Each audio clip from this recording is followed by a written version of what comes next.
Vítajte pri dnešnom pokračovaní e-mailovej kampane. V dnešnom videu si ukážeme internetový nástroj Lemlist. V krátkosti si ukážeme užívateľské rozhranie a ako na prvú kampaň.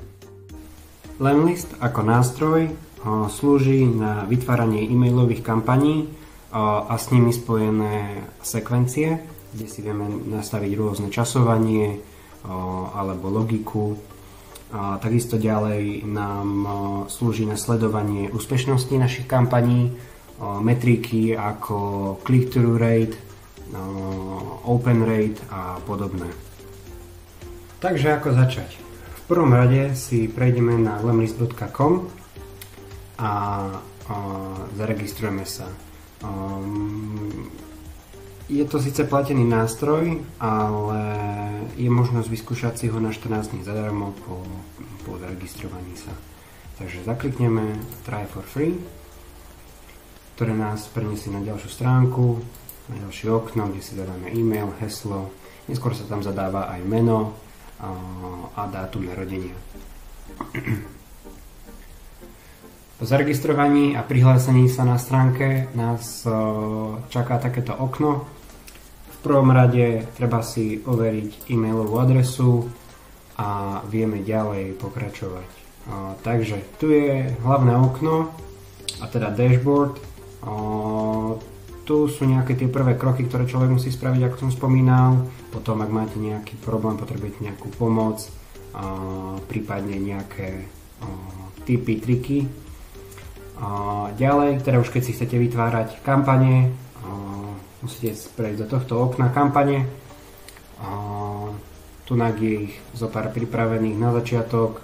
Odporúčam to vymazať a začať so svojimi, teda cez tlačidlo Create New Campaign. Môžete využiť buď AI alebo manuálne, prípadne duplikovať už čo máte vytvorené. Ja som si tu predpripravil halloweenskú kampaň. V tomto okne pekne vidíme teda tú sekvenciu. Máme tu nejaký ten štart, teda prvý e-mail, ktorý odošleme kontaktom. Ďalej môžeme teda vybrať nejaký ten krok, či už e-mail alebo nejaký ten niečo, čo sa musí spraviť, prípadne podľa logiky, dajme tomu, náš klient otvoril e-mail, takže ak ho otvoril, ak ho neotvoril behom jedného dňa, ak ho otvoril, tak vieme mu poslať ďalší e-mail, dajme tomu, že počkáme 2 dní a tunak si na tejto strane okna si vieme upraviť telo e-mailu, tunak predmet, tunak samotný obsah. Ak si to neotvoril, povedzme, že ignorujú naše maily. V mojom prípade máme pomôcky pre vašich miláčikov zvieracích, takže ide nám Halloween, rozhodol som sa spraviť kampaň pre halloweenské potreby, použil som takisto AI na vytvorenie tohto mailu, takisto aj predmetu, tela, takisto aj fotky, takže odošleme tento prvý mail klientovi. Ak ho otvoril behom jedného dňa,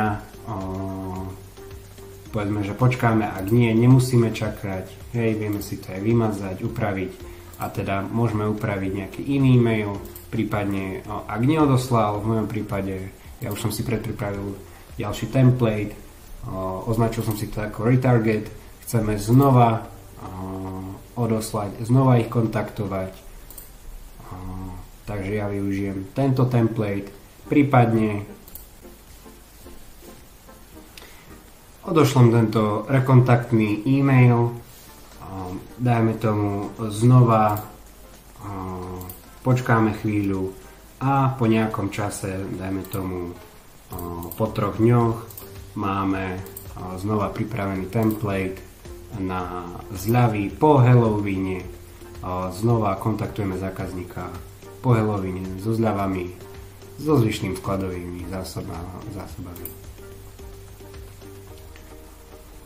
Ďalej, k týmto mailom samostatne vieme si ich teda pozrieť, ako vyzerajú, čo je dôležité takisto v počítačovej, teda webovej verzii, ako vyzerá tento mail, ďalej ako vyzerá na mobilných zariadeniach, takisto dôležité optimalizovať pre užívateľov na mobilných zariadeniach. Takže tak asi na našu prvú kampaň. Ďalej teda máme tunak je ten list kampaní. Ďalej tunak v ľavej lište máme tunak reports.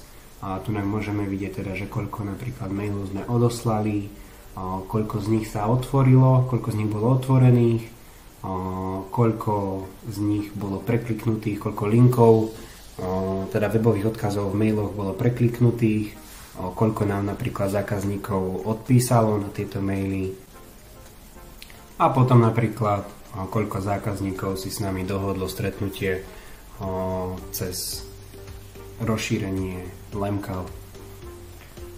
Ďalej teda môžeme vidieť konkrétne obrat z našich kampaní, koľko, ak teda využívame maily na uzatváranie obchodov, v našom prípade by to bolo len na teda dostávanie zákazníka na našu web stránku, kde by zakupoval naše produkty. Ďalej aktivity, teda vieme vidieť podľa času, čo sa menilo, a prípadne vrácať sa k tomu, vidieť, čo sa konkrétne zmenilo. Tunak som napríklad prepisoval mail, takže pekne je to tam vidno. A ďalej je tunak kolónka Health, kde môžeme teda vidieť dni, kedy naše konto bolo zablokované z dôvodu spamu, keďže častokrát sa stane, keď dosielame priveľa mailov, tak dostaneme cooldown na naše odosielané e-maily. To si môžeme pozrieť, to nás posúva ďalej do ďalšej kolónky templates, kde si teda môžeme vytvoriť konkrétne templatey, ako ste videli, ja som si čerpal vo svojich predpripravených templateov priamo na odosielanie. Takisto ďalej tu máme schedules, teda rozpisy kedy, ako čo. Môžeme si pozrieť k Halloweenu, máme tu na ktorých dňoch to chceme odosielať, v akom čase, ako často bude odosielaný mail, teda tu vidíme, každé 2 minúty bude odosielaný nový mail a teda odošleme alebo dostaneme sa k 120 kontaktom za deň. Napríklad, kebyže to chceme dať čo najviac od polnoci do polnoci každý deň, každé 2 minúty budeme odosielať, tak za deň vieme odoslať 720 mailov.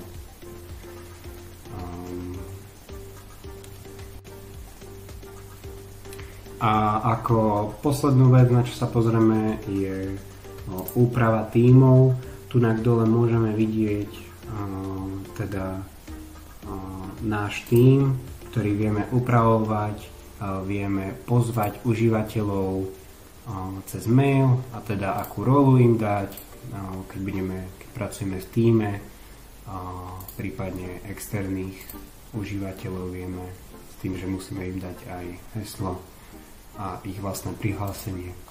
Takže to bude z dnešného videa všetko. Na budúce sa pozrieme bližšie na kampane a ako ich optimalizovať.